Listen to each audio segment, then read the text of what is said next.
ওম নমো ভগবতে বাসুদেবায়। জয় শ্রীকৃষ্ণ। রাধে রাধে। বন্ধুরা, আজ 19শে জ্যৈষ্ঠ, 2রা জুন, রবিবার। আজকের দিনেই সম্পন্ন হচ্ছে জ্যৈষ্ঠ মাসের কৃষ্ণপক্ষের অন্যতম শ্রেষ্ঠ একাদশী, অপরা একাদশী, যা শুরু হয়েছে রাত্রি 3:41 থেকে এবং এই একাদশীটি থাকবে আজ রাত্রি 1:17 পর্যন্ত। অনেকেই হয়তো আজকের দিনে এই অপরা একাদশীর ব্রতটি পালন করছেন, ভগবান শ্রীহরির উদ্দেশ্যে পূজা নিবেদন করছেন। অনেকেই হয়তো আগামীকাল সোমবার দিন এই একাদশীর ব্রতটি পালন করবেন, কারণ গোস্বামী ও নির্বাক সম্প্রদায় মতে অদ্য একাদশীর উপবাস তারা সোমবার দিন সম্পন্ন করছে। বন্ধুরা, আজ বা কাল যেদিনই আপনি এই একাদশীর ব্রতটি সম্পন্ন করুন না কেন, এই বিষয়টি সকলেই জানেন যে একাদশীর ব্রত তখনই সম্পন্ন হয় যখন সেই একাদশীর ব্রত কথাটি শ্রবণ করা হয়। বলা হয়, কোনো ব্যক্তি যদি কোনো কারণে একাদশীর ব্রত পালন করতে নাও পারেন, তাহলে তিনি যদি উক্ত একাদশীর দিন সেই একাদশীর ব্রত কথাটি শ্রবণ করে ভগবান শ্রীহরির উদ্দেশ্যে একটি প্রদীপ প্রজ্বলন করতে পারেন, তাতেও সেই ব্রতের পূর্ণ ফল অনেকাংশে লাভ করা যায়। বন্ধুরা, এই অপরা একাদশী ব্রত যিনি বা যারা পালন করে থাকেন, ভগবান শ্রী বিষ্ণুর অপার কৃপা লাভ করতে তারা সক্ষম হন। যেহেতু এই ব্রত পালনে অপার সুখ, সমৃদ্ধি এবং ঐশ্বর্য লাভ করা যায়, সেই কারণে এই একাদশীকে অপরা একাদশী বলা হয়। আশা করি দর্শক বন্ধুরা, জ্যৈষ্ঠ মাসের এই কৃষ্ণপক্ষের অপরা একাদশীর ব্রত কথাটি শ্রবণ করে আপনাদের ভালো লাগবে। শুরু করছি অপরা একাদশীর ব্রত কথা।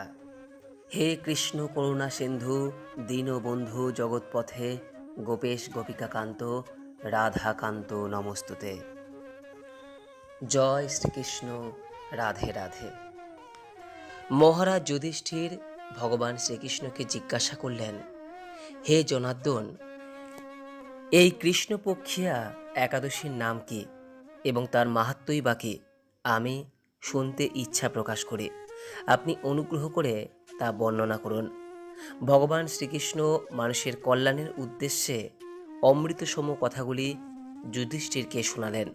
হে মহারাজ, মানুষের মঙ্গলের জন্য আপনি খুব ভালো প্রশ্ন করেছেন। বহু পুণ্য প্রদানকারী, মহাপাপ বিনাশকারী ও পুত্রদানকারী এই কৃষ্ণপক্ষিয়া একাদশী অপরা একাদশী নামে খ্যাত। এই ব্রত পালনকারী ব্যক্তি জগতে প্রসিদ্ধি লাভ করে। ব্রহ্মহত্যা, গোহত্যা, ভ্রূণ হত্যা, পরনিন্দা, পরস্ত্রী গমন, মিথ্যা ভাষণ প্রভৃতি গুরুতর পাপ এই ব্রত পালনে নষ্ট হয়ে যায়। যারা মিথ্যা সাক্ষ্য দান দেয়, ওজন ও মাপকাঠিতে ছলনা করে, শাস্ত্রের মিথ্যা ব্যাখ্যা প্রদান করে, জ্যোতিষের মিথ্যা গণনা করে, চিকিৎসার নামে কুচিকিৎসা বা অর্থ হরণ করে থাকে, তারা সকলেই নরক যন্ত্রণা ভোগ করে। যদি এই সমস্ত ব্যক্তিরাও এই ব্রত পালন করে থাকেন, তবে তারা সমস্ত পাপ থেকে মুক্ত হয়ে যায়। ক্ষত্রিয় যদি স্বধর্ম ত্যাগ করে কুরুক্ষেত্র থেকে পালিয়ে যায়, তবে সে ঘোরতর নরকগামী হয়, কিন্তু সেও এই ব্রত পালনে মুক্ত হয়ে স্বর্গগতি লাভ করে। মকর রাশিতে সূর্য অবস্থানকালে মাঘ মাসে প্রয়াগ স্নানে যে ফল লাভ হয়, শিবরাত্রিতে কাশীধামে উপবাস করলে যে পুণ্য হয়, গয়াধামে বিষ্ণু পাদপদ্মে পিণ্ডদানে যে ফল পাওয়া যায়, সিংহ রাশিতে বৃহস্পতির অবস্থানে গৌতম নদীতে স্নানে, কুম্ভে কেদারনাথ দর্শনে, বদ্রিকাশ্রম যাত্রায় ও বদ্রীনারায়ণ সেবায় যে পুণ্য হয়, সূর্যগ্রহণে, কুরুক্ষেত্রে স্নানে, হাতি ঘোড়া স্বর্ণদানে এবং দক্ষিণাসহ যজ্ঞ সম্পাদনে যে ফল পাওয়া যায়, এই ব্রত পালন করলে অনায়াসে সেই ফল লাভ হয়ে থাকে। এই ব্রতের ব্রত কথা সম্পর্কে শাস্ত্রে বলা হয়েছে, প্রাচীনকালে মহিধ্বজ নামক এক ধর্মাত্মা রাজা ছিলেন। তার ছোট ভাই বজ্রধ্বজ পাপী ও অধর্মী ছিল। রাতের অন্ধকারে নিজের বড় দাদার হত্যা করে দেয় বজ্রধ্বজ। এরপর মহিধ্বজের মৃত শরীরকে জঙ্গলে নিয়ে গিয়ে অশ্বত্থ গাছের তলায় পুঁতে দেয়। অকাল মৃত্যুর কারণে ধর্মাত্মা রাজা প্রেত যোনিতে প্রবেশ করেন। প্রেত রূপে সেই অশ্বত্থ গাছে তিনি বাস করতে শুরু করেন। সেই পথে যেই যাতায়াত করত তাদের বিরক্ত করত ওই প্রেত। একদিন সৌভাগ্যবশত সেই পথ দিয়ে ধৌম নামক এক ঋষি যান। ঋষি প্রেতকে দেখে নিজের তপবলে সমস্ত কিছুই জানতে পারেন। রাজাকে প্রেত যোনি থেকে মুক্তি দেওয়ার কথা ভাবেন সেই ঋষি। তারপর প্রেতকে অশ্বত্থ গাছ থেকে নামিয়ে পরলোক বিদ্যার উপদেশ দেন। সংযোগবশত সেই সময়ই এই একাদশী তিথি ছিল। ঋষি অপরা একাদশী ব্রত করেন। সেই উপবাসের ফলে প্রাপ্ত পুণ্য তিনি রাজাকে অর্পণ করেন। এই পুণ্যের প্রভাবে রাজা প্রেত যোনি থেকে মুক্ত হন এবং দিব্য দেহ ধারণ করে স্বর্গে গমন করেন। এই অপরা একাদশী সম্পর্কে ভগবান শ্রীকৃষ্ণ যুধিষ্ঠিরকে আরও বললেন যে এই ব্রত হল পাপরূপ বৃক্ষের কুঠার স্বরূপ, পাপরূপ কাষ্ঠের দাবাগ্নির মতো, পাপরূপ অন্ধকারে সূর্য সদৃশ এবং পাপ হস্তির সিংহস্বরূপ। এই ব্রত কোনো একটি বছরও যদি কোনো ব্যক্তি পালন না করে জীবন ধারণ করে, তাহলে তা জলে বুদবুদের মতো তাদের জন্ম মৃত্যুই কেবল সার হয়।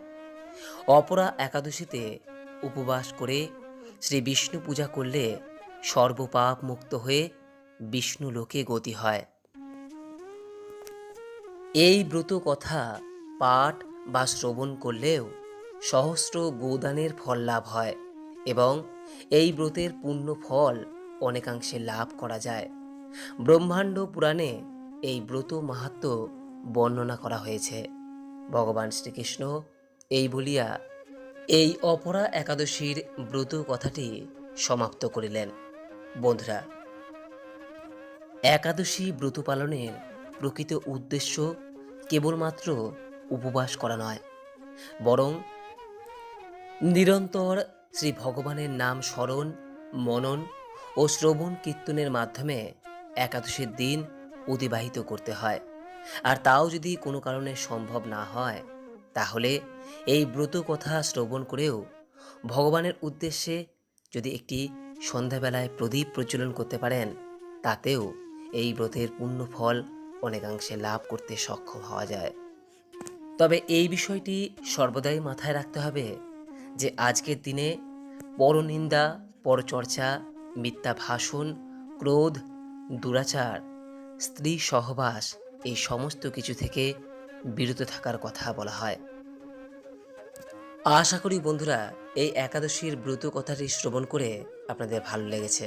ভালো লাগলে লাইক করবেন, পারলে শেয়ার করবেন এবং কোনো প্রশ্ন বা মতামত থাকলে নিজের কমেন্ট বক্সে অবশ্যই জানাবেন। সকলেই ভালো থাকুন, সুস্থ থাকুন এই কামনা করে আজকের মতো ভিডিওটি এখানেই শেষ করলাম। হরে কৃষ্ণ কৃষ্ণ কৃষ্ণ হরে হরে, হরে রাম রাম রাম হরে হরে। জয় শ্রীকৃষ্ণ। রাধে রাধে। নমস্কার, ধন্যবাদ। ঈশ্বর আপনার মঙ্গল করুক।